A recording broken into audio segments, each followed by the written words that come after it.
Hello and welcome to Some of My Friends Read Comics. We've got Chris. Forget your vigilante packs. It's a jungle out there, man. We've got Vin. He doesn't suck. Hey, are we getting paid for this? And I'm Kia. Hello, welcome to the show. We're reading some Swamp Thing today. It's been a little while. It's spooky time. It's October, the spookiest month of all the months, of all 12 of them. When's the last time we read some Swamp Thing? We're on volume 5 here. A year ago. We've been actually pretty good reading it like every year for the last few years now. Really? Right around this time. August, October era. Yeah. Hey, what a tradition. Mm-hmm. But we are getting close to the end of Alan Moore's run here. This is issues 51 through 56. And of course, afterwards, we are going to keep reading the Thunderbolts. We're on issue number 7 there. But yeah, Swamp Thing. What's going on with Swamp Thing? Last time he was on some, crazy mystical adventure. He met the Council of Trees, who told him to be wary of too much anger, too much power, that kind of stuff. But he's done with all that. He saved the world. He's coming home now. Yeah, that was like the big crescendo arc. I thought like that was because like the arc before it was like Constantine like leading him around and Swamp Thing's like fucking just tell me what's going on, man. And Constantine's like in good time. So it like was like a long build. And like even like Crisis on Infinite Earths happened during the middle of it. And Constantine was like, that's not really the big deal. What the big deal is this thing we're dealing with. And it was like Zatanna's dad died. Like everybody was in that magic circle and died. It got like real intense. There was the freaky girl whose head got cut off and turned into a bird. I still remember that. I think about that crow every day. Yeah. It was a good arc. Go check that episode out. It's probably a year ago. But like now it's like, well, what do we do with Swamp Thing? We just had our big arc. Let's get more chill. I guess let's do that. Well, we did get a kind of a little taste of what was coming up at the end of the last arc, where it seems the local people in Louisiana, where Swamp Thing and his girlfriend Abby live, they got wind that she's dating a giant plant monster, and it's in the papers, and she lost her job. You work with children, man. You can't be fucking trees. Yeah. She lives in Louisiana. It's too easy of a joke. That's what we end up dealing with for most of this arc, surprisingly. And you know what? It's a pretty good arc. Let's get into it here. So Swamp Thing, we kind of start at the end of the last adventure. Who is this Swamp Thing's hanging out with? We got is that Deadman and like Etrigan? Boston Brand? Is that Deadman? The Phantom, yeah, and the Phantom Stranger. Yeah. Oh, Etrigan's not there. I just remembered him from the last arc. Phantom Stranger and Deadman hanging out there in some kind of afterlife-y place as they're heading back. Swamp Thing misses his girlfriend. Aww. But meanwhile, she is detained currently for her crimes against nature. The judge puts a $15,000 bail on her. And she thinks she's going to spend the night in prison. But somebody does pay her bail. It's her old boss, who is like pissed at her and says, "You've ruined my reputation beyond repair, but you were good with the kids. So I'm paying your bail, and now we're done." I do feel like if like at my kids' daycare, if one of the teachers got arrested for like sex perversion, I feel like the manager, who's a very nice lady, would be pissed off, but also still kind of like, I'm sorry. Like she'd be pissed off at her teacher because like that would clearly like some parents would leave, but she would still be like, "You were part of my staff, and I like you, so I'll help you out in this regard, but fuck you also." So I can see it going all those ways. But Abby, I think the judge was right to put, is $15,000 a huge bail, Chris? I mean, in the 80s as a lawyer, this was very confusing and angering to me. I was like, what are you talking about?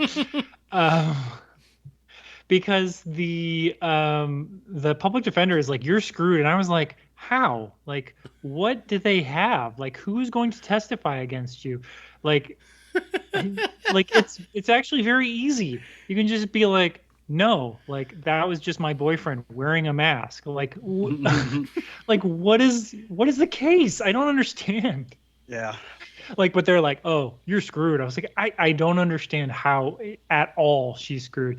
And then she is just like, she gets upset at the judge because the judge is ridiculous. And yeah, $15,000 is a pretty high cash bond for, I don't know Louisiana law, but that is like more than most. I mean, 2024, you would have to be a pretty serious felony to have a bail that high. Like that would be a lot, because I mean, most misdemeanors are either you're going to get a bond and you're not going to pay any bail, or it's going to be, you know, like $1,000 at most. So $15,000 is absurd. Chris, I need a number. How many trees do you think I would have to fuck to get to a $15,000 bail? I mean, in New York, infinite. In Texas, there's probably a number. Is it a number? Yeah. Is it a number of trees, or is it like a volume of trees? Oh. Like if I have like a really big cedar tree. Because people say like fuck one the cedar tree here could in do San it. Antonio, Yeah. but not like that. Oh yeah, fuck the cedar. I don't can't fuck the cedar. This was just like such a, and I understand it's a plot contrivance to like get to what happens next, but I was just like, this is so stupid. It was a little ridiculous. You could probably just get to the same way by like just people talking shit about her constantly. You're like, you know what? Fuck this. I'm going to Gotham. You could right, or if like somebody, if like a Donahue or you know, Geraldo Rivera or someone like started poking around like, hey, we've gotten this video. Is it true that this is happening? Like some kind of like sort of mainstream attention where she's just like, no, I'm leaving. Like I feel like that would accomplish pretty much all the same goals. Mm-hmm. Like a hard copy, yeah, exactly. Current affair. So meanwhile, Swamp Thing runs into Constantine. Constantine says he's going back to England. Swamp Thing talks about what he learned from the Parliament of Trees, all that avoiding anger and avoiding power. He's like, you know, the adventure's done and I'm going home. What could possibly anger me now? Nothing to worry about. What were those trees talking about? And now Abby is at home, and basically exactly what you described, Vince. This is what's happening, where she's getting hate mail constantly, and like people are trash talking her, and she's like, I can't take this anymore. She's getting like prank phone calls from like just like perverts, you know. Yeah, I do like the one that's all the misspelling ones that said deer slut, but deer slut. Oh yeah, but deer spelled like a Bambi deer. So she writes to her old boss for some reason and says she's leaving, going to Gotham. And she shows up in Gotham, and this place looks seedy.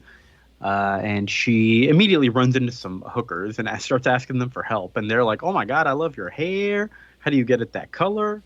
And that's right as the cops approach, and they of course think she's just a hooker, and they round her up with everyone else. But she doesn't end up in the same place. They can kind of tell like her name is, I guess, flagged or whatever. And I really like this art for Harvey Bullock eating this sandwich and smoking the cigar at the same time. I love that drawing of Harvey Bullock. It's so good.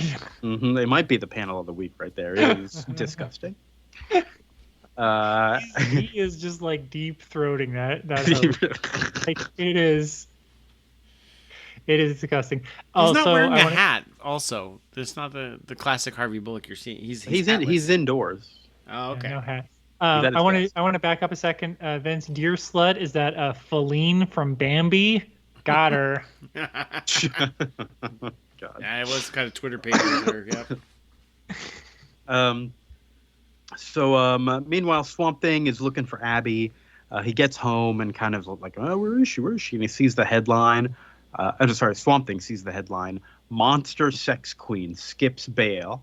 And it's a good headline, by the way. I would pick up that paper no matter what it was. It's funny that the Huma Daily Courier is basically the New York Post. They just have like joke headlines. And they said the headline also says she's been arrested in Gotham and that there's an extradition hearing with dates set. And so Swamp Thing gets angry and goes into a bit of a rage, and he destroys some trees, and the dogs are howling and all that good stuff. That's the end of the first issue, and second issue, this cover right here with him just looking angry, building up with the, like vines outside of Arkham. Oh, that's a good cover. I love it when Swamp Thing is angry. I think Stephen Bissette is still doing the covers at this point, but he's no longer on interiors.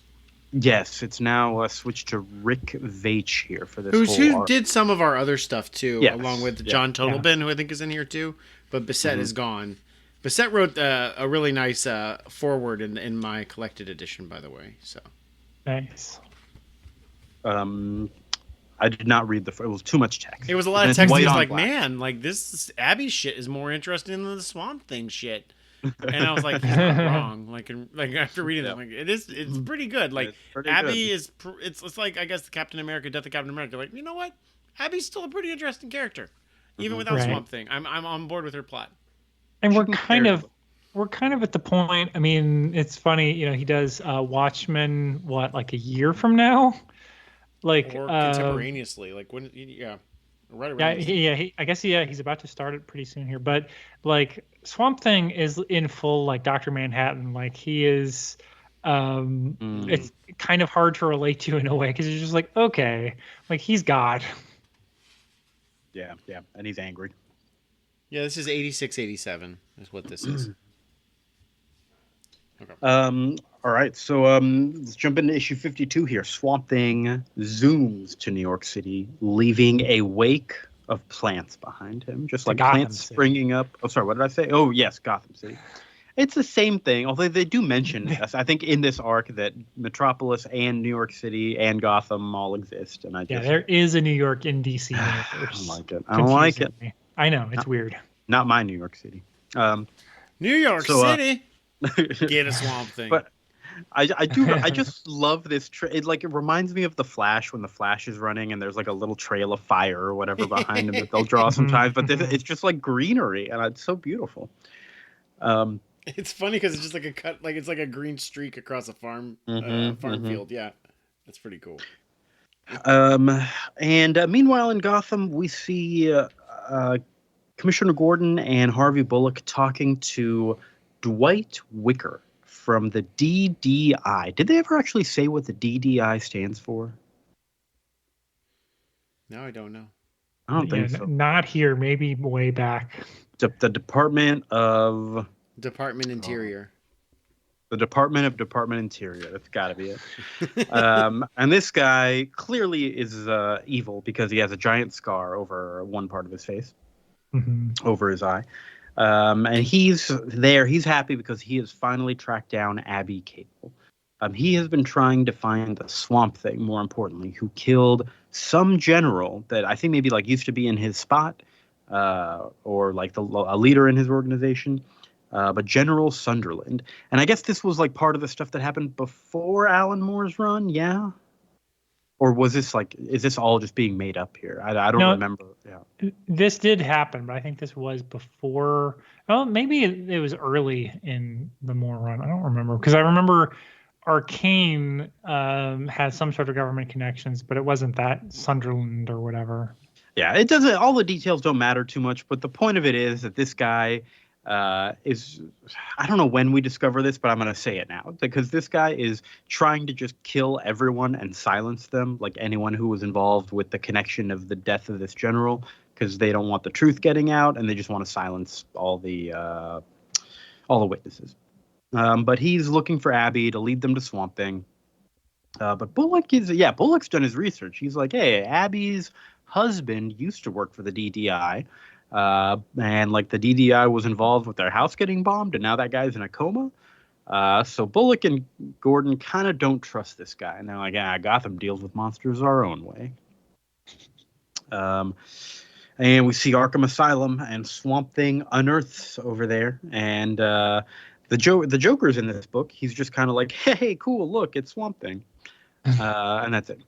That's our Joker tie-in for Joker Folie à Deux. That's right. Yeah, everyone go see Joker Folie à Deux, friend of the show. Maybe. Wow.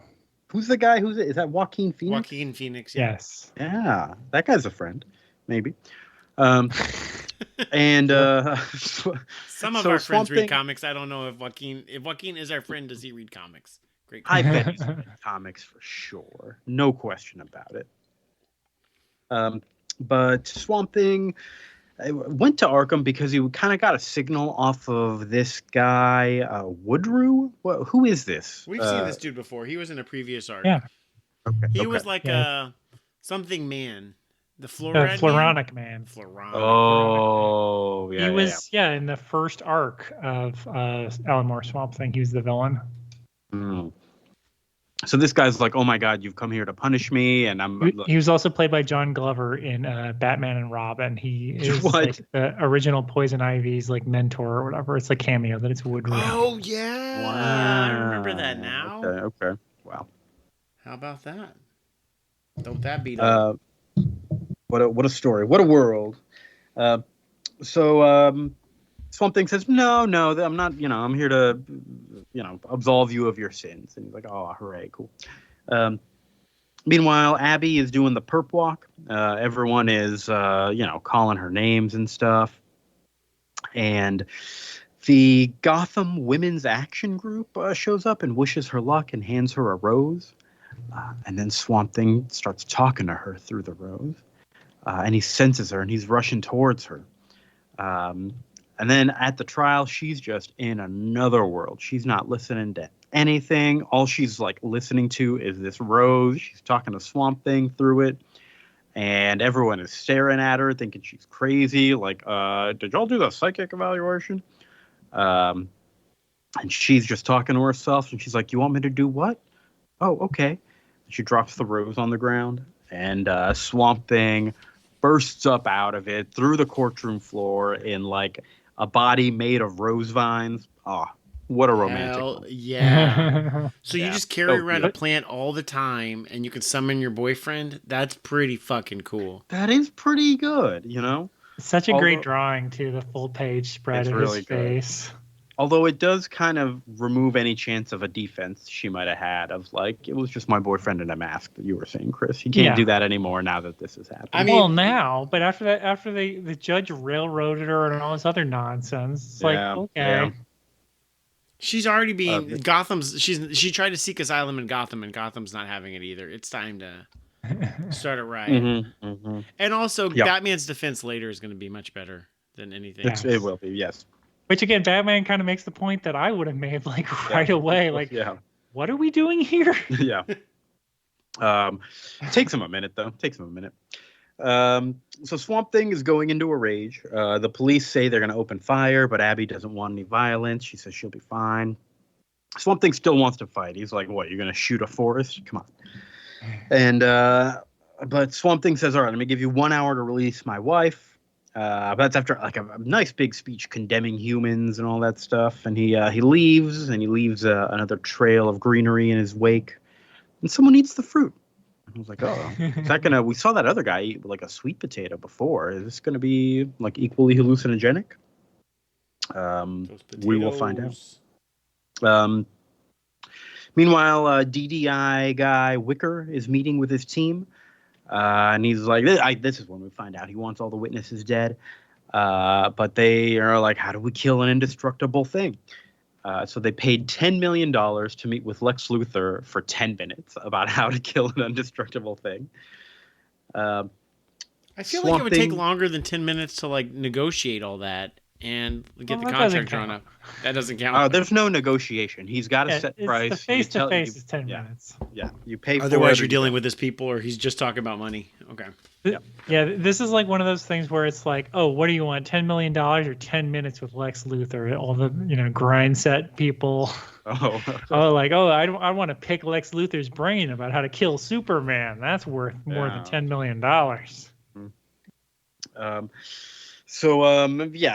That meeting is happening soon. Meanwhile, Swamp Thing is just spreading greenery throughout the city, like everywhere, and people are getting like primal and reverting, and Swamp Thing loves it. And he's like, "Oh, why did I hold back my power for so long? Didn't somebody warn me about too much power? Nah, that's gonna be fine." I did like because like when he was with the like when he came back at the parliament, he was like, the Parliament of Trees told me like things were gonna get way more fucked up and I need to be more crazy with my anger in the future. And like I just thought the end of the world, and that's the highest stakes part, like not this like denouement part. Like that's gonna be easy peasy lemon squeezy. And now it's getting a little tense. Getting out of hand, and somebody in Gotham doesn't like it because his turf is all about darkness and shadows. He does not want greenery and plants. Who, the Creeper? It's the Batman. This always works for me. You're It like, really does. I know I'm in Gotham. Of course we're gonna meet Batman, but somehow they hide him for a whole issue, and I forget. And then you see the cape at the very end, and you're like, oh fuck, it's on. It still works. 40 years later, it did. It really did work. I was like, oh yeah, Batman's here. Okay. He's probably going to be upset about this. Yeah. And then He's probably going to be like, Poison Ivy at it again. that actually, that would be his first instinct. I feel like we didn't get enough Poison Ivy. There was like one reference to her in this somewhere. No, it was just a reference to the plant. They didn't even mention her. Should have had her in there somewhere. Anyways, all right. I feel like she's gotten a sort of power and like reputation upgrade between the animated series and the movies and stuff. That's true. Like That's true. in the 80s, I don't know how big a villain she was. Fair. So on to issue number 53. It is our giant-sized spectacular issue because you gotta make room for Batman. Every time we read one of these Swamp Thing volumes, we look at it and we're like, I know Alan Moore's dense. This one only looks like it's 6 issues. We'll be fine. I think we'll be fine, right? And then it's mostly about just his girlfriend. This will be fast. This will be really fast. It's not gonna get like super like thoughtful and just kind of like esoteric. But no. And then he's like, haha, fuck you. Double link the shoe right in the middle. Double issue. But then you see Batman on the cover, like it's gonna be awesome. This is gonna be awesome. Let's do this. Yeah, I do think this one really earned the double size because a lot of stuff happened in this issue here. It's not one you can really kind of zoom through here, but we'll try. But again, if I was spending $101.25 in 1986, and there's a single story of Batman fighting Swamp Thing, I'm on board. This is a damn good single issue for $1.25. Mm-hmm. I say go out there and get it. All right, money's worth. I'm sure it's still worth $1.25. Yeah.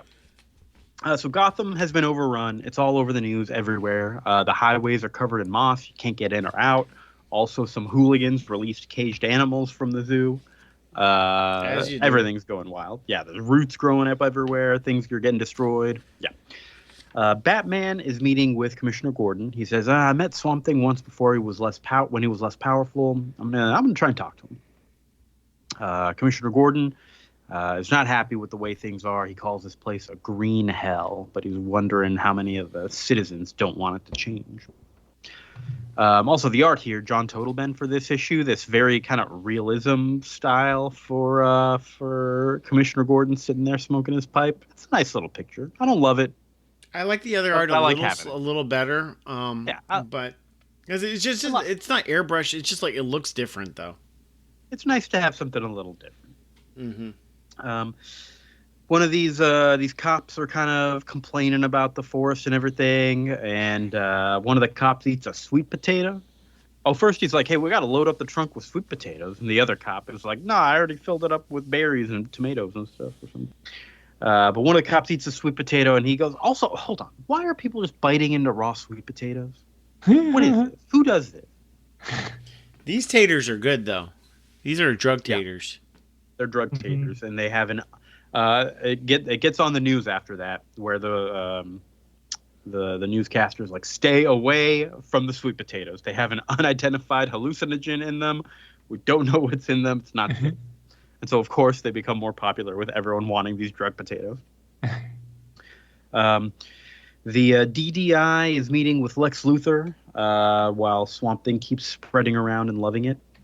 Lex says, well, if he can just like jump out of the body and go into anywhere that there's a plant, then what you got to do is change its tuning and close its escape route. And he draws up like a gun for them and some sensors that they can use to make sure that he didn't jump away anywhere. And that's it. And he's out of there after 9 minutes and 15 seconds. He says, enough time wanted to give you time to write the check. Great. Good job, Lex Luthor. I feel like that's even for Lex Luthor, 10 minutes to draw that, like enough schematics that somebody could recreate that thing. I don't know, man. You got to be like, he's smart, but he's not the world's fastest drawer. I feel like I would have known about this power of his if it had ever come up before. Yep, he's like anti-Superman. He has lots of little powers. This is all about the theatricality. He's already got this drawn up. He needs to like make them feel like they got their money's worth. I heard a story about like Paul McCartney writing like the Live and Let Die like song for James Bond, and like he signed the contract, he wrote it like in an hour, and he's like, they paid me like $10 million to do this. I need to like sit on this for like a couple weeks just so they think that I didn't just shit this out in an hour. So like maybe that's what happened with Lex Luthor. Although I do feel it's really dickish. He's like, well, I'll get Lex Luthor time to write the check. I'm like, no, that's now on contract time, not in not in the consultancy time. Yeah, how about you get 9.35 million or whatever? Get a prorated give us some other tips, like I don't know, like a fashion tip. Or yeah, how do you feel about I don't know, Martian Manhunter? Any ideas for him? Yeah, 10 seconds, go. Fire. Flamethrower. Fire, yeah. Thanks. Great, easy. Money well spent. Here's $300,000. So over at the highways, we see two random strangers trying to get into New York City. There's Chester Williams, who is the guy who we saw. What'd you say? Gotham City. What do you keep saying? Did I say New York again? You keep saying New York City. It's the same damn thing, all right? Sorry. They're not. Gotham's more Chicago. I'm sorry. All right, Gotham is more Chicago. So at Gotham, Chester Williams and Wallace Monroe are trying to get in there. So Chester Williams, we've definitely seen before. He's the first guy to eat one of Swamp Thing's sweet potatoes. The guy that got the LSD yam the first time. Yeah, he says later to Wallace that he's there to try and meet Swamp Thing, so I can learn more about myself, man. He needs Wallace. Hit. He has not changed his clothes in years. Nope. He's got that cool jacket. Why ever change it? Why? And the headband. With that fringe cut on there. Yeah, that's pretty cool. Yeah, why are you hating on his outfit, man? I do like the other guy that he's with is like, hey, this used to be a toll booth. Should we leave something? And just the like no dialogue reaction where he just looks at the guy over his glasses like, are you a narc? Well, have we seen this guy before? His name's Wallace Monroe. I feel like I remember that name coming up somewhere in this book before. He says later that his wife used to work for a radioactive waste company, and he covered for them, and his wife got exposed to radiation while pregnant, and he ran away, but the baby was stillborn, and the wife doesn't have long to live, and he's like, this is later when they're like having a heart-to-heart. They haven't gotten to know each other right now, and he's like crying, he's helpless. Did we see any of that happen? It's like all very vague. Okay. Yes, he was remember when Swamp Thing fought Nuke Face? That was he was in that storyline. Okay. That was, I think, 2 stories his ago. His wife was pregnant. It says issue 36 according to the fandom. So for now, they're just trying to get into the city here, and they try to get in together. Which city? Gotham City. I know. Got it. And then Batman, okay, so Swamp Thing's like doing his thing in the forest. He's happy. He loves it. And Batman shows up in a vehicle that I've never seen Batman drive before. It's like a giant fucking lumber thing with big old saws on it. Like the Bat Logger. Is that? Yep. I don't know. I never had this toy as a child, but it's kind of cool. I think I would buy it if it existed. Especially with all the sharp saws it would come with as attachments. And like Batman, you're not really opening the conversation very well when you start by destroying a bunch of trees and then over the intercom you say, "Can we talk?" Like, okay, come on, man. Swamp Thing tells him he's not going to go back until they release his wife. And Batman's like, oh, she has to go through the judicial process. Gotham doesn't surrender to terrorists. And they're both like, all right, well, we're at an impasse. So Batman gets out with a flamethrower. Swamp Thing kind of caution defoliant. Is that a flamethrower or is that like plant killer? Like a weed killer? I think it's a weed killer. Where does it say caution defoliant? On the back of the thing he's shooting.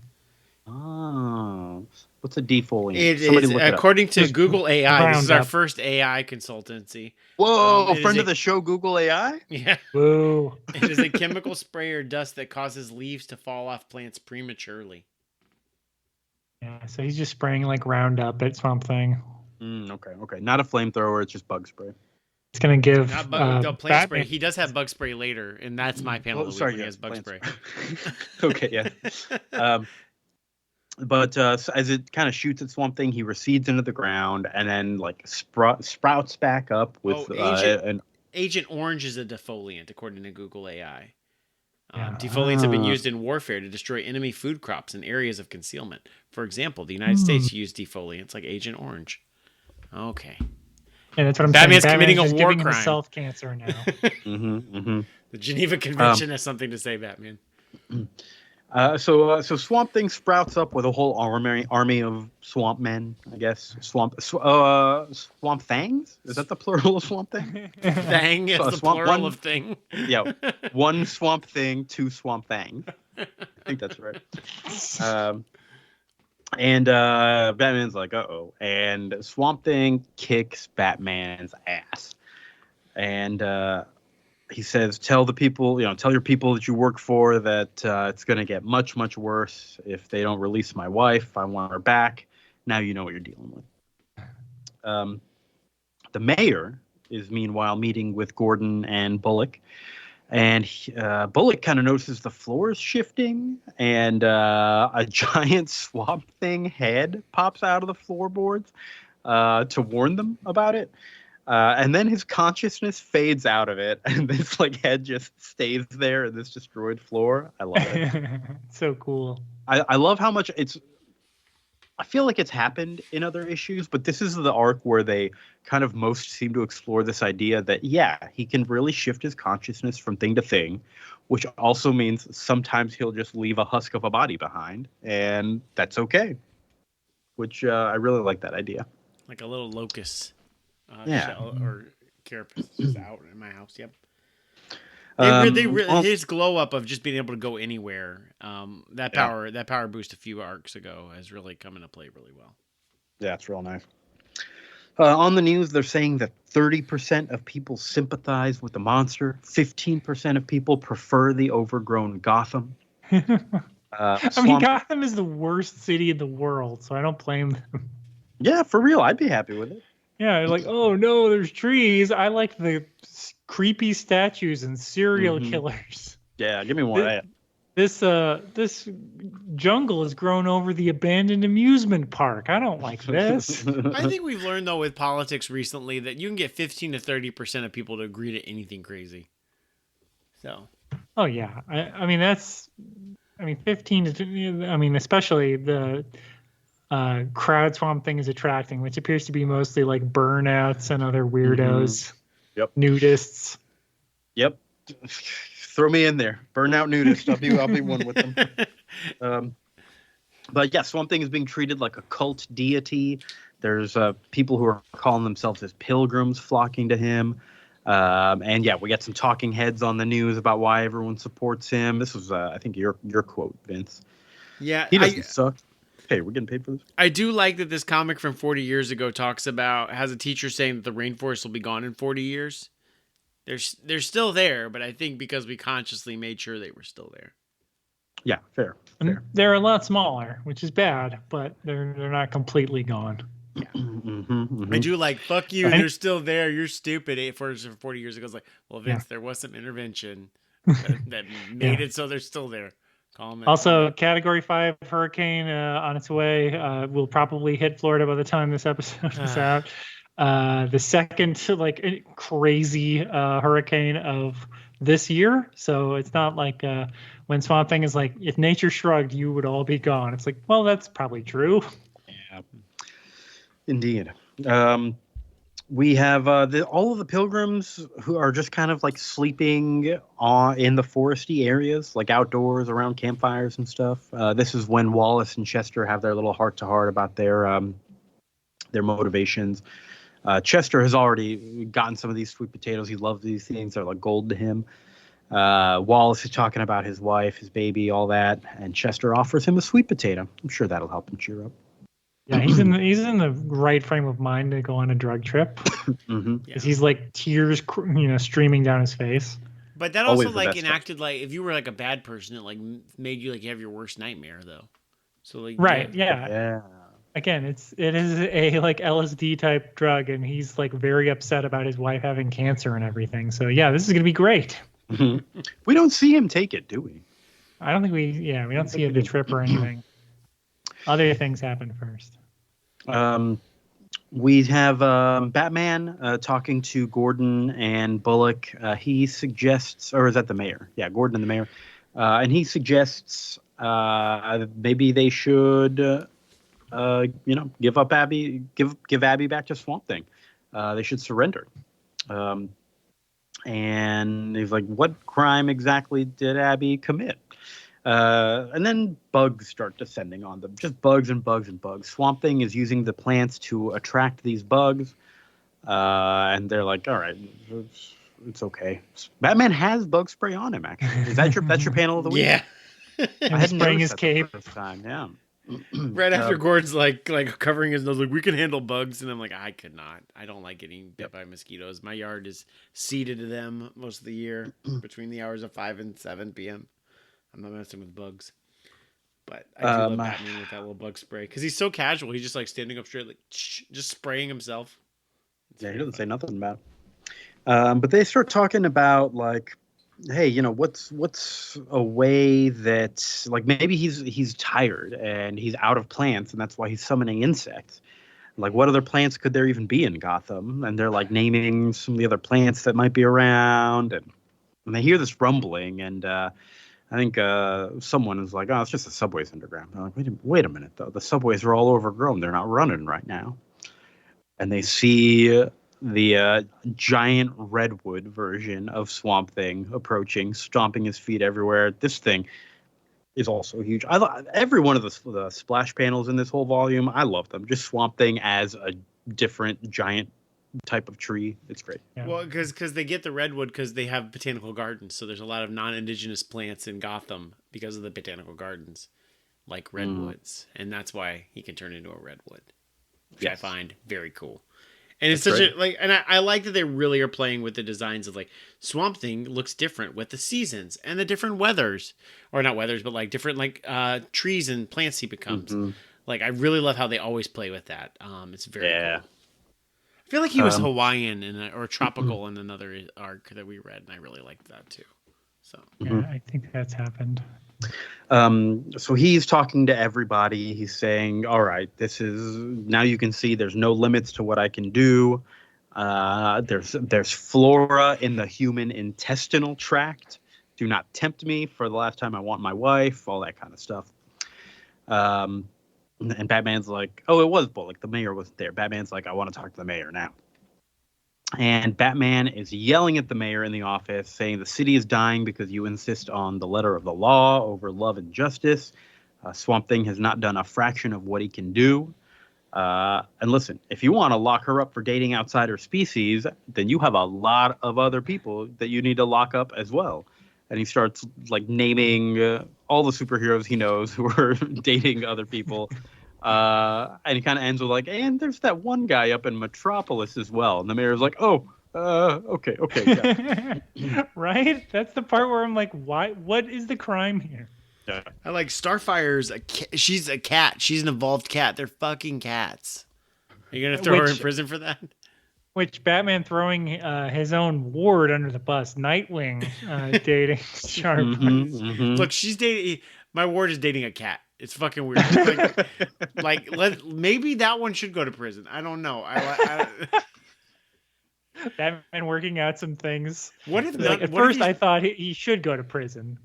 What if he's not proving a point? What if he's legitimately trying to like get rid of Superman and Robin's girlfriend? Everyone arrested? Oh, he hates Martian Manhunter. He hates Superman.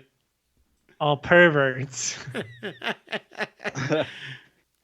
So the news, we get it on the news. It's all over the place. There's going to be a peaceful transfer. They're going to release Abby. First Batman finds Swamp Thing and tells him he's won. They're letting her go. But if you ever do this to my city again, I'll kill you. And Swamp Thing's like, yeah, I know. Empty threats. Yeah. And so they go to the transfer. The media's there. They're going to watch this reuniting love story. They go to embrace. They're running towards each other. But the DDI is watching. They got snipers. They fire this scrambler into Swamp Thing's head right as they embrace. Then he's all woozy and he's like, oh. And then they fire napalm at him. I did not expect that. And Swamp Thing burns. And back at the base, they run their scanners, and they're like, "Sir, scanners show no sign of bioelectric activity within 1,000 miles. We got him." Swamp Thing's dead. But also, how is there no bioelectric activity at all within 1,000 miles? I feel like... Isn't Woodrue also connected to the Green? Whenever Swamp Thing talked to him, he's like maybe 20 miles outside of town. I know, right? Maybe he's accounting. Maybe they're accounting for that. They're like, Maybe. not They're like, counting the guy that we know is there. Yeah, we know that guy. Yeah, that's that issue. Big old double sizer. Gosh. And Batman gives Abby a hug. Oh yeah, Batman gives Abby a hug. Yeah. Sad. All right, on to the next issue. We ain't done here. We got number 54, a regular-sized issue. We start with somebody who I don't think we've seen, Liz. She is a wreck. She is in an apartment or a home somewhere in Louisiana or something like that, and she's been there maybe indoors for like 2 years and has never left, from what we gain knowledge-wise later. She takes 15 minutes just to plug in the TV because she's terrified of getting electrocuted. And she sees Abby on the news with the thing saying that she's returning home to Houma, Louisiana. And she's like, that can't be. A dentist told me that she's dead. And she, like, this whole time she's recounting all the things that Dennis told her about what she can't do because it's too dangerous. It's too dangerous to take a bath and like lie down in the bath because you might drown, so you have to stand up. It's too dangerous to go outdoors. People die on the roads every year. All this kind of stuff. But her story in particular is like she remembers that general that died who killed Abby and Matt and Swamp Thing 3 years ago, and Dennis said that they're after her as well, that General Sunderland is gonna come get her. So that's why they're in hiding. But Liz kind of looks at a map. She circles Houma, Illinois, and she kind of starts getting stuff together. She steals money out of Dennis's wallet, and she just kind of ups and leaves. Meanwhile, in New York, Abby has gotten an offer from Gordon to attend the funeral service they're going to have eventually. And Chester offers to start an environmental group in his name. All that stuff. But then back in Louisiana, Abby's there now, and Liz shows up, continuing to be a wreck. And we learn more about how much Dennis has been lying to her. And Abby is kind of like, what is going on with you? Liz is like a published author. She wrote a book on Swamp Thing, and she's just like brain dead. Okay, did we see this person in the arcs that we were reading, or is this another pre-Alan Moore thing here? It must be. She was in, I think it was the first arc. She was like a reporter. Okay. And I guess she's been like living like a recluse for like 2 years or 3 years or whatever they're saying. So, because I think issue 20, which is a Alan Moore storyline. I think it's the end of the Arcane. The ship has been destroyed, and she's a reporter at that point. So we have seen her, but not in a long time. She predates the Alan Moore Swamp Thing, though, according to the internet. Yeah. She was in issues 4, 5, like 2, 5. What is it? We don't need them all. We're okay. Yeah, 3 through 5, like so in the Len Wein era. I think is that it. Yeah. Right. So meanwhile, Dennis has also kind of been tracking her. He goes home and sees Houma, Louisiana, circled on a map. Liz, why didn't you take the map? What are you, stupid? And he grabs his gun and he's tracking them, and he shows up at Abby's home with a gun, saying something like, you can't run away from me. What do you call her? Bad names, bitch, slut, all that kind of stuff. He's a bad potty mouth guy with a gun. And he's saying, Liz is like, but you told me Abby was dead. I'm like, this can't be Abby. This is a spy. We got to get away from her quick. And Liz is like, what? But Abby like kind of grabs her and runs. They run out of there. Abby misses Swamp Thing. Oh, first, she hits Dennis with like a fishbowl and then gets out of there. And she's like, I should have taken his gun. That was stupid. And as she's running, she really misses Swamp Thing because she's like, he'd know what to do. And so she kind of like gets inspired and listens to nature for a little while and kind of feels things out. And she finds a good path for her and Liz to kind of crawl through some thorns or something like that. And they lure Dennis into a gator pond, and he gets eaten by a bunch of gators. Good use of the nature skill, Abby. You never see anyone use that to great effect, but I think that was like a natural 20 right there. Afterwards, she calls animal handling. Yes. Afterwards, she calls Commissioner Gordon, says she will come back to Gotham for the memorial service, and then she calls Chester and says, I do want to help you with that environmental group you want to start. So that's nice. On to issue 55. It's funeral time. Abby. This issue felt like it was like a fill-in in some ways, or like not supposed to be when it is. Because I was like, why is she going from Gotham to New Orleans to back to Gotham for the funerals? This is a lot of bus fare. You're right. This last issue did have kind of the least to do with the main plot. It was just kind of this Liz Dennis centered story. So I think you're right about that. It has a fill-in artist also. Who was the artist there? I just saw it. Alcala was the last name. It was that's Veach, who it is on this. Next Veach did the like some of the framing and stuff. I will say though, the book had like a perfect like reading on your phone panel by panel framing that one of the best I've ever seen, and like obviously was not intended. But they have like they have the bad guy like in the river with this kind of like blonde hair. And then the way that the phone zoomed in, it just showed like kind of gray, and it looked like it's his hair underwater. But then when you pull out for the full frame, it's actually the crocodile or the alligator. But if you just like cut off half the panel, it looks like he's drowning. And then you pull out, it's like, actually, it's an alligator. It was very cool on my phone.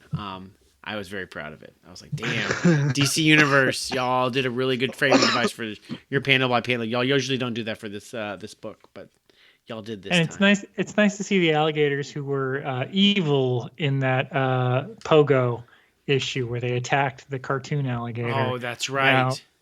Now using their powers for good, attacking a bad guy. Fucking Do gators only show up in the weird fill-in issues of this book? I guess so. Pogo issue? Remember there was like the one weird with the cartoon space characters? aliens? They were like a completely different like art style. It was like a weird crossover with like another it felt like a Belgian comic he crossed over with. Like that was the kind of design they had. And they spoke like a weird sort of like English through a translator sort of language. And then they realized like Swamp Thing showed them that like humans are there, and they're like, oh no, we can't live here. I don't remember this at all. I think it was our 2021 time we read Swamp Thing. Oh my God. All right. You got to reread it. It's a great issue. Apparently I do have to reread it. I don't know. Issue 32. Kia, we'll send you the pictures of it. It's insane. Okay, yeah, I don't remember this at all. I'm sure I've got it on my computer here somewhere. I can find it. All right. So, on to the next issue. It's the funeral. Not a huge turnout. I kind of thought there would be more people there. But we got Abby, Liz, Bullock, Chester, Batman, Commissioner Gordon. That's pretty much it. That's all we need. Abby's definitely doing a little bit of flashback thinking, remembering Swamp Thing. She remembers a time when she kind of met Swamp Thing after work and was talking to him, and Swamp Thing wasn't saying anything, and she hugged him, and it was just a husk, and it withered away, but he showed up, and he promised he'd never die. Gordon, meanwhile, is going on and on and on, talking too long. Phantom Stranger and Constantine are talking about how long he's been talking. God. But they're like, have you seen any sign of him anywhere? And they're like, nah, have you? I'm like, nah. Like, none of them have been able to find a trace of Swamp Thing. They think he might really be dead. Batman talks about him a little while, says he held Swamp Thing in high regard. And Abby, meanwhile, is daydreaming more about Swamp Thing showing up and saying, hey, I'm not dead. And good news, we'll never be persecuted ever again. And everyone wants us to get married. And then her husband, Matt, who's been in a coma, shows up in a car. And he says, hey, good news, I'm out of my coma. And I've filed for divorce. So you're free to marry Swamp Thing. And everyone's like, hooray. but the courthouse looks kind of familiar, and she's now reliving the napalm death.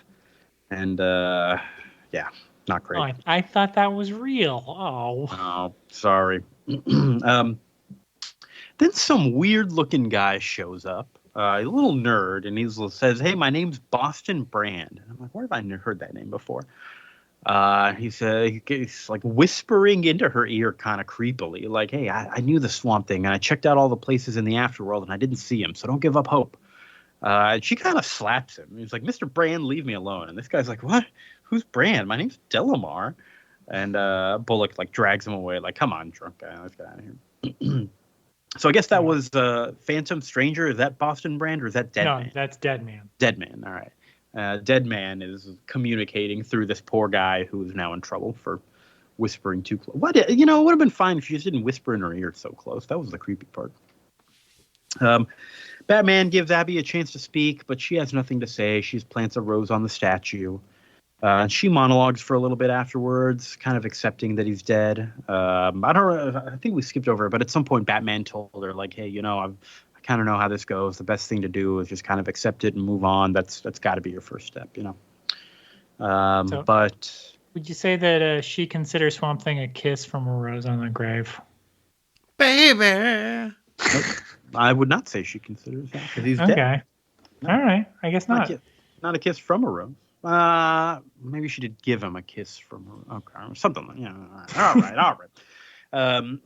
But then we zoom out far away. We go to an alien planet where we see Swamp Thing is still alive, and he's made up of weird alien plants now. Cool. And they're blue plants. And then let's just straight into issue 56. That was a short issue. Swamp Thing is on a planet that's all blue, and he's kind of got the blues. He's starting to get used to nature here after 19 days, but he misses Abby. He misses color. On day 20, he experiments with other plant life and kind of like lives life as these different plants. And he's like, okay, I kind of fly around as these spores. That's cool. I can explode these sacs and go flying a little bit. All right. Makes a double for himself. They make a chess set. It's tough to memorize the pieces because they're all blue. And then he makes a fake Abby for himself. And he's like, this is kind of sad, but like, it kind of looks like her. And he's like crying tears of joy. He's like speaking through her, but like trying to think of the things that she would say. But also like correcting himself. No, like it's not me talking, it's her talking, it's her. Like really trying to treat her like another person. He makes a house in a city for her, but it's so dead and lifeless that he makes a bunch of people to inhabit it. And now all of a sudden he's living on this alien planet, just in this little town made up of plant people and his plant girlfriend. And they're eating at a diner, and Constantine shows up over there, and Swamp Thing's like, I don't remember making him. But he did make him, and he kind of did it subconsciously, and this subconscious Constantine is telling him everything wrong that he's doing, that he kind of, like, he already knows it because it's coming out of him, but it's just like this other part of his voice. And then he's like getting mad. It starts raining, and all these plant people are kind of melting. He's like yelling at Abby to get away from him, and he kind of like, he realizes how sad this all is, and he's like, all right, I need to destroy all this and figure something out. And kind of ends with him receding back into the ground, presumably looking for a way to get back to Earth. A very nice issue, a tough one to kind of talk about like everything beat by beat, because it is more of a, you gotta feel it out issue. Anything from y'all to say about this issue? It's a very like pondering existentialist issue of a blue all-powerful god superhero written in 1987 by Alan Moore. Doesn't sound anything like something he probably published that exact same month. I was gonna say it is different from the Martian issue of Watchmen, because that issue is like he's okay with being alone. Swamp Thing is like, no, I hate being alone. This sucks. Cut all the being alone scenes from Dr. Manhattan, put him in Swamp Thing. It's just funny because it's just like they have sort of opposite reactions, where he's just like, I actually hate this. I hate making a little sim version of all of my friends. Mm-hmm. Whereas like Dr. Manhattan is like, oh, I can make like cool clocks and shit. This is awesome. Yeah. But that's it for this arc here. I guess after this he's going to return home, and we'll see what happens there. But no, he's dead. He's not coming back ever. No, he's not. No way. I refuse to believe it. Yeah, what'd y'all think of the whole thing, Vince? I really liked the first, like, I guess 3 issues. Everything through the Batman stuff, the Gotham double-sized issue, I thought was really good. And then like Swamp Thing's dead, and I'm like, I'm okay with like the little like one-off adventure, and I'm okay with the funeral, and I like the ponderous issue, but I'm kind of like, I just want Swamp Thing to be back alive and like doing shit, and like I don't know, I like, when we came into this, I'm like, I don't know where Swamp Thing goes from here after the big adventure, without like a new writer and a new take. And then I thought the Batman stuff was really good, and the Gotham stuff, and then it just kind of was like, meh. It's one of those ones I'm like, this is too ponderous today. I'm not as interested in this. So, Chris, how about you? I really liked it after the first issue, which I've already talked about my problems with just the silliness of getting into that situation. But once it got to Gotham, I thought it was really good. The like taking a 1-issue break where something doesn't appear at all, I thought was cool. But yeah, I'm not like super stoked about like Swamp Thing Alien, I hope it's only 3 issues, but if it's 6 issues, like just get back to Earth already. Like I like this series a lot, but I feel like they've like, I don't love a alien storyline for Swamp Thing. Cool. I must have been in a ponderous mood when I read these, because I really liked that last issue, and even like all the last 3 issues after all the big action stuff, even though they were kind of lighter issues. I think because that was such an action-packed issue for the Batman one, that it kind of worked for me to just like take it easy for the rest of the trade. That's what I'm saying, Kat. Yeah, definitely the Batman issue is the big highlight. That one issue is like, it's got everything in there. It's just a really good start to finish. You could pick up that one issue and kind of get the full story. Yeah. But yeah, I think this was my favorite volume of Swamp Thing that we've read for like overall. Oh, really? Yeah. I like I it. think my favorite is the one-off Spooky Stories one, with like the Winchester Mansion one, and then like that was a good one. Yeah. Where it wasn't like doing much. Well, actually, no. I think that was one where Constantine was taking him to like basically like House of Secrets stories every issue. Yeah. But yeah, we're not done. We got one more volume of Alan Moore's Swamp Thing, which we'll probably read a year from now. Yeah. Who knows? Yep. But for right now, anything else to say about this before we jump over to Thunderbolts? No, I still like it though. Yeah. Yeah, it's still really good, and the art. I mean, I think it's pretty impressive that they lost their sort of regular artists, but even with like 3 different artists working on it, they have such a consistent style. I think it's really cool. Mm-hmm. Oh, one thing I didn't mention here, during that memorial service, they did unveil a statue of Swamp Thing in Gotham. Is that statue still there? This is post-crisis, right? It is post-crisis. Post-crisis. So it might still be there. Although I think Swamp Thing disappeared from like mainline DC continuity for like a long time. Also, No Man's Land, there's books. that earthquake, so I feel like a lot of their statues probably fell over. Yeah. You know what, though? It's a much better statue than that Thunderbolts statue for was it the Avengers or the Fantastic Four? Yeah, the Avengers. I think it was both of them. Both, yeah. This looks like dog shit. And yeah. Alicia Masters, hack. All right, on to Thunderbolts here then. Issue number 7's where we're at. The last time, this one kind of continues a little bit more directly off the last issue here.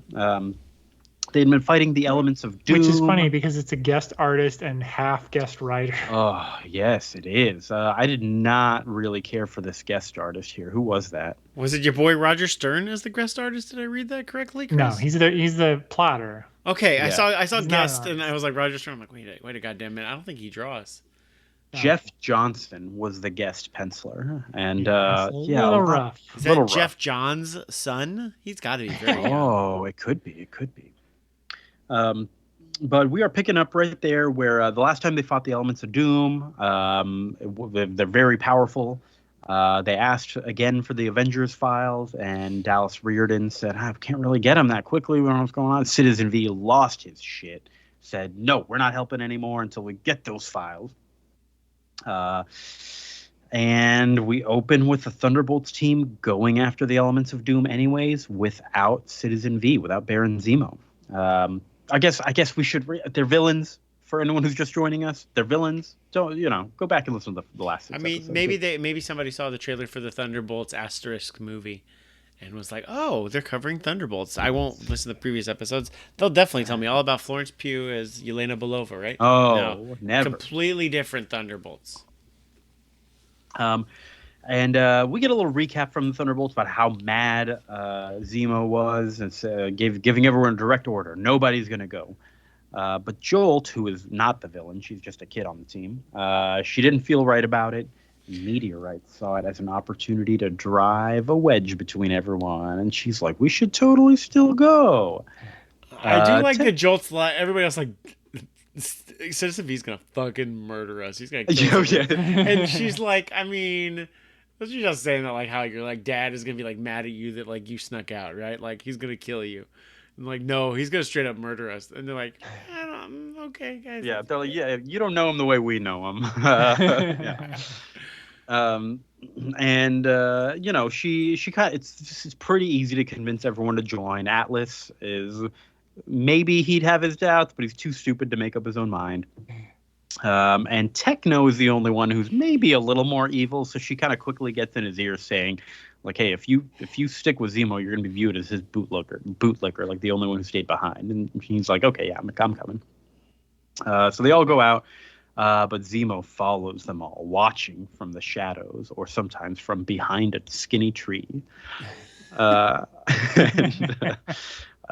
He does create his own shadow. Vince, you pointed that out before this episode. He's a dude in the shadow, but it's like daytime. But he manages to still be in a shadow. How does he do that? He's like on like a goblin glider or something, isn't he?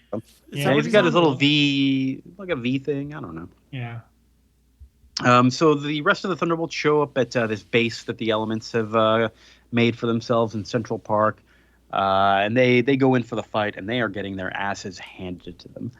Atlas, as we've been seeing in the last few issues, his powers are acting a little weird. He only has like big strength when he's big and regular strength when he's small.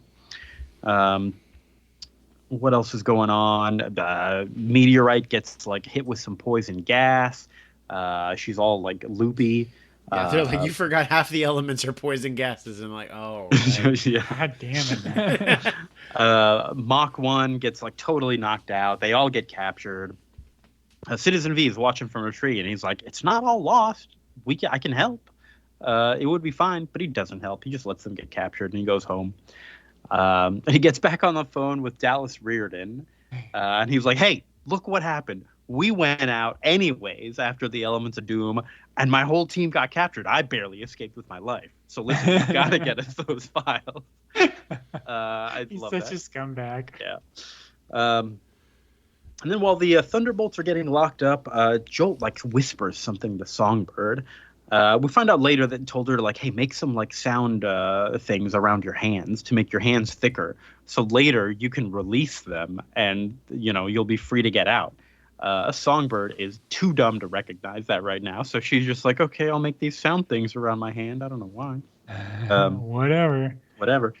And on I appreciate you can see it in the art. They did at least draw it in. They did draw it in, and I saw that. They get introduced on a video monitor to Dr. What's this guy's name? I didn't write it down. Some Russian doctor who created the Elements of Doom. And he created the original ones forever ago. Dr. Vasily Kondrovich.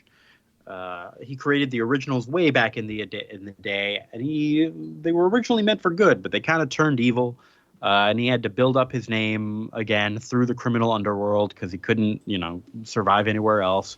And now he's made a new batch of elements of doom, and this time it's all the chemical elements, none of the synthesized ones. So they can't turn evil because there's no human corruption. So they're doing their thing, and the elements of doom almost instantly turn on the Doctor, saying like, "Yeah, hey, we're just way too strong. We're gonna run the world. But look, man, you're our creator. We're not gonna hurt you. You can just kind of work for us." He's like, "Fine, damn it, not again." Mach 1. So they're all kind of hanging. They're tied up. Mach 1 is just lying on the floor, bolted down. He's passed out. And Techno has a little trick up his sleeve. He's got like, what is it? I can't tell from the art what is happening here. It like seems like his little communication receiver that goes to his mouth. Like there's something like coming out of that. Yeah, and he can just make anything with metal, though, or like he can make any tool. Yeah, right? He does machines. He does machines, yes, and he can like control stuff with his mind and his tech pack. So he does have a good bit of like, you know, fake technology magic where he can just make stuff move and turn into other stuff. You know, what is technically his power? Because he's a mutant, right? I have no idea what he does. I don't think he's a mutant. I think he's just super smart. No, I think he's a mutant. Let's see. You think so? Techno? Good question. Mm-hmm. All right. Well, you're looking that up. I mean, he does machines, like, right? Because Citizen V leads and Techno does machines. Mm-hmm. Yep. There we go. Mm-hmm. He's not. I was trying to think of anyone on the team who's cool but crude, and it doesn't. I don't know. Cool but rude. Not Jolt. Mach 1 is a party dude. Yeah. You got anything, Chris? Anything what? Did we find out looking up? Is he a mutant? Oh, I'm trying to figure it out. Okay. Yeah. He's an Omega level mutant. He's as powerful as Professor Xavier. That's not true. Meanwhile, so Techno uses this thing to like patch into the network of this whole base and makes a call out to Citizen V, and he's like, "Hey, you know, we're inside. Come get us." And he's like, "No, I can't do that. I need you in there." Well, no, I mean, because the elements are too strong. I need you to fight from within and strike from inside there. Yeah. So he's not going to come help get them out. Jolt believes Songbird is the one who can do it because she can get her arms free and she can kind of get out there and can fly around and do what she needs to do, and they convince her to do it. No, you're strong enough to do it on your own. You're a hero. Techno has all of the schematics of the base and is able to kind of direct Songbird on where to go while he frees everyone else there. And she gets up there as they're trying to communicate. Techno is like free and he's telling Songbird where to go next. And one of the elements comes up behind Techno and straight up snaps his neck and kills him. Techno is dead. Sorry, Techno. The end. Not a mutant. Not a mutant. Secondary mutation, immune to neck snaps. Immune to neck snaps? All right. No, he's dead. Is this Fixer, right? Is that his real name? Fixer. Yes. Fixer Norbert Ebersol. Yeah, I remember that name. Not Roscoe Sweeney. Okay. No. Never heard of him. But that's the end of that issue there. Techno dead. Cliffhanger. So well, I'm kind of miffed that we're like dealing with like at least 3 issues of the Elements of Doom. I don't think they're. I agree. This is an issue too many. Yeah. The team dynamics and what's going on, that's all fine. And I know that whatever the villain of the week is just kind of a backdrop, but it's just that it's been villain of the week every week so far. And this is the first time we've had a repeat villain and they're doing it 3 times. And I'm like, we didn't need that. But yeah, I'm and it's not with like a villain that like we know or like. It's like you were in one issue of Avengers like 20 years ago. But the team dynamics that are building continue to be interesting. Techno is dead. Too bad. Honestly, he had it coming. That guy was an asshole. He had it coming. Yep.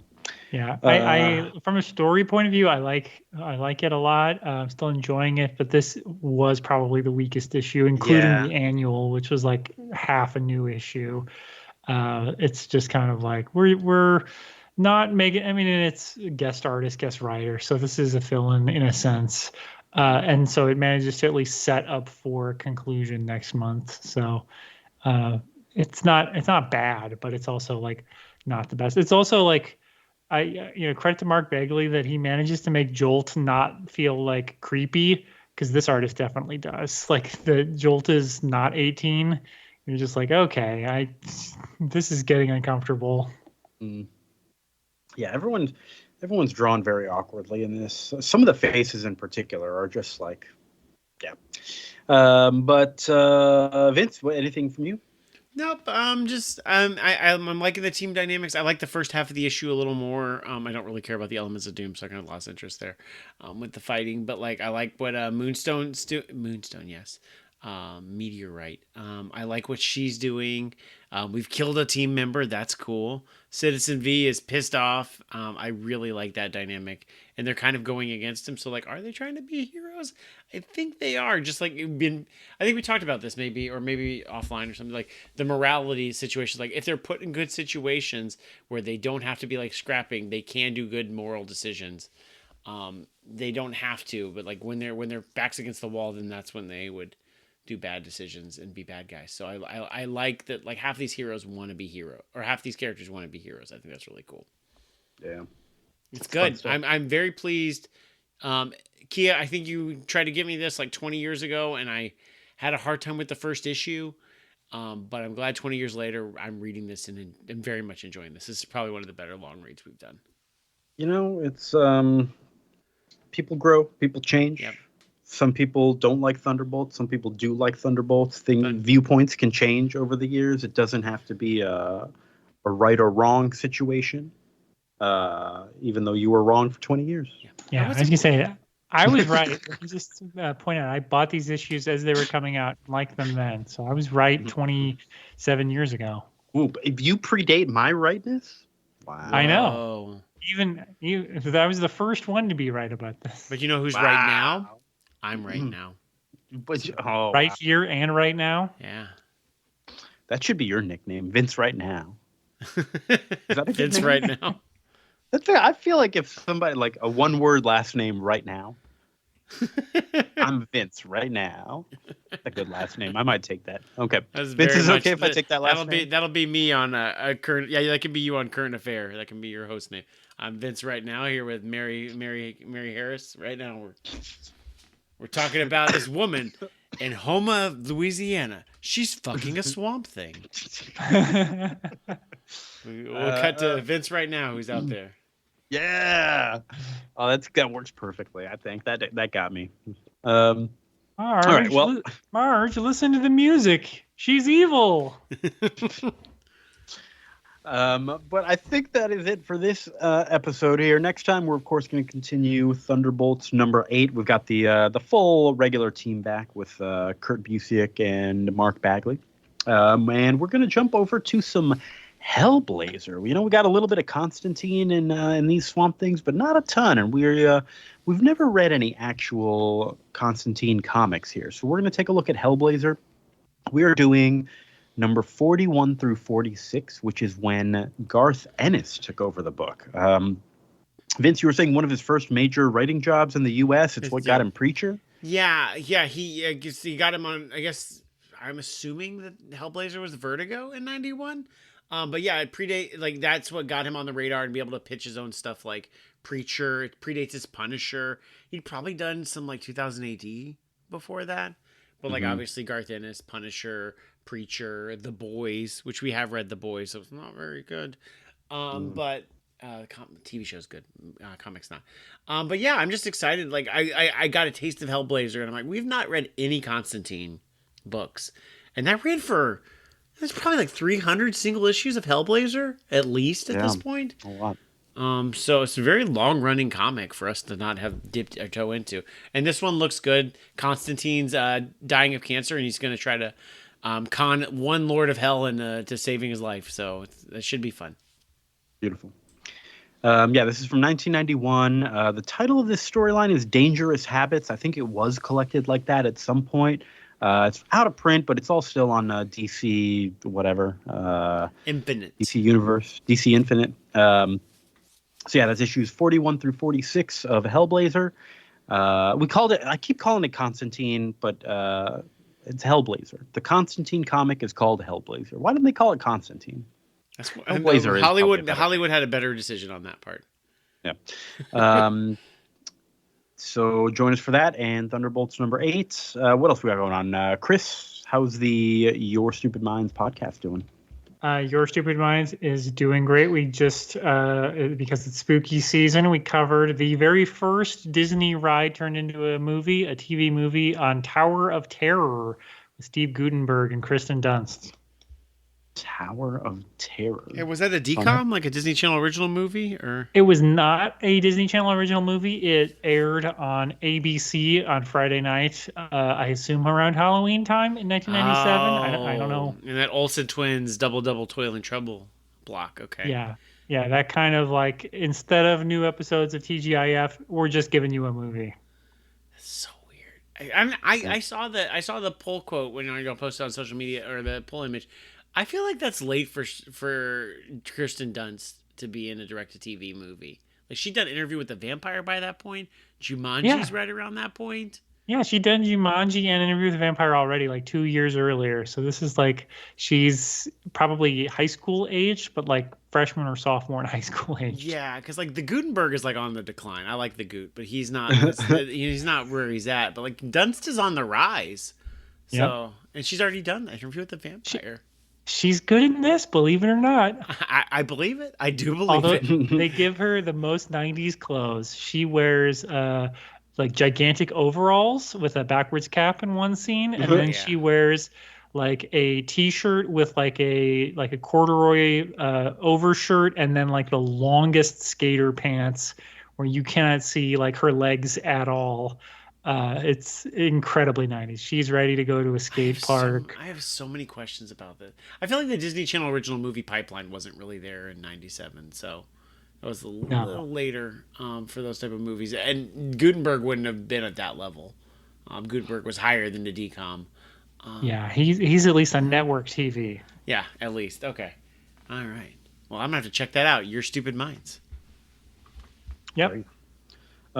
Vince, what are you doing? I'm going to be downloading Your Stupid Minds right now. But otherwise nothing. I was on otherwise nothing. And then I'll say and then actually I was on an episode of Games My Mom Found recently. I covered Shovel Knight, the Spectre Knight game. So that was a lot of fun. I don't think it's aired yet. But check that out, Games My Mom Found. And then you can find my TikToks at Cool Uncle Vince. I haven't updated recently, but check it out. I've got fun stuff there. Kia, what are you up to? Man, I'm just trying to teach these kids some math. That's it. That's it. Kids. They're doing all right. We got some good kids.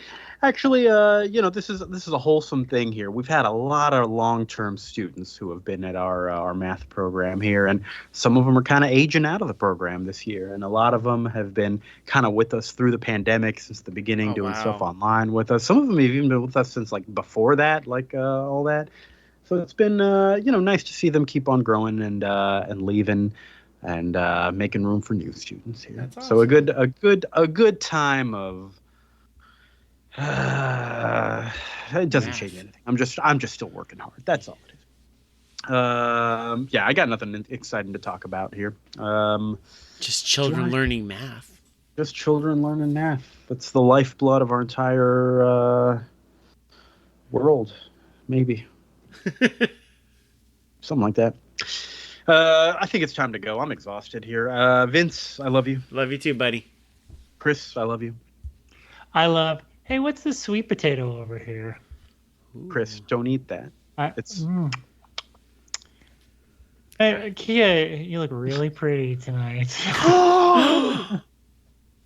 That's not love. That's eat another bite. Eat another bite. He's gone. Well, he's on his trip. Out. He's on. Well, you know what? I know he's dreaming of me, and that's good enough for me. Listeners, I hope you're dreaming of me as well, or even Vince, or even Vince. And we love you. We hope you'll join us next time. Have a good night.